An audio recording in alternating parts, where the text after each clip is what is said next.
Welcome to Neela's kitchen. நான் beans வறுக்க போகிறேன். இது பேச்சுலர்ஸ் ஈஸியாக செஞ்சிடலாம். ஒன்றுமே இல்லை, இது அப்படியே தாளிக்க வேண்டியது தான். வாங்க எப்படி செய்யறதுன்னு பார்க்கலாம். கடுகு உளுத்தம்பருப்பு போட்டுக்கிறேன். வெங்காயம், கருவேப்பிலை,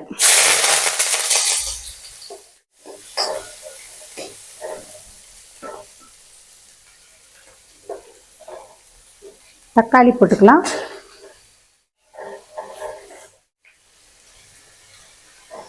தக்காளி வதங்கிடுச்சு. பீன்ஸ் போட்டுக்கலாம்.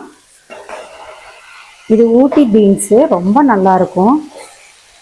அந்த பட்டை பீன்ஸுக்கு தேங்காய் போட்டு செய்யலாம். இதுக்கு தேங்காவே தேவையில்லை. மிளகாத்தூள் போட்டுக்கிறேன். 1 ஸ்பூன் போட்டுக்கிறேன். நான் கொஞ்சமாக எடுத்துக்கிறேன். மஞ்சத்தூள், உப்பு கலந்துக்கலாம். கலந்தாச்சு. இப்போ தண்ணி விட்டுக்கலாம். இது முழுகிற அளவு ஊற்றினா போதும். அவ்வளோதான். இது வெந்தோடனே நம்ம எடுத்து வச்சிடலாம். மூடிட்டு ஒரு 2 தடவை கிளறிக்கலாம். வேகட்டும்.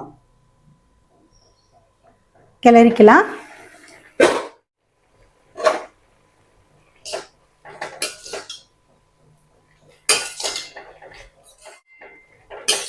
சீக்கிரம் வெந்துடும். இது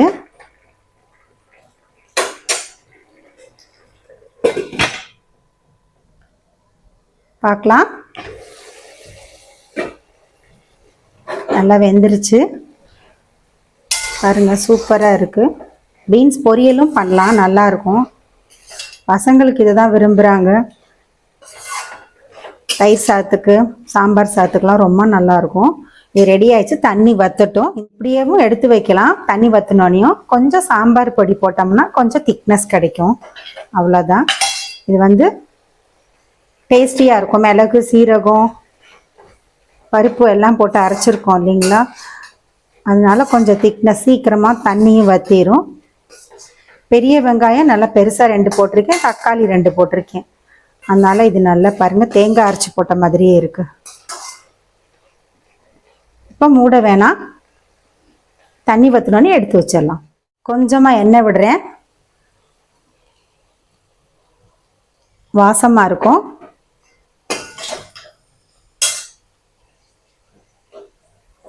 மல்லி இலை தூவிக்கிறேன். அவ்வளோதான். எடுத்து வச்சிடலாம்.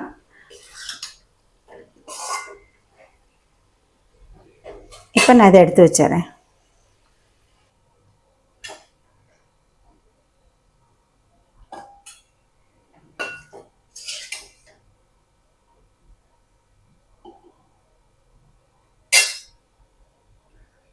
அவ்வளோதாங்க.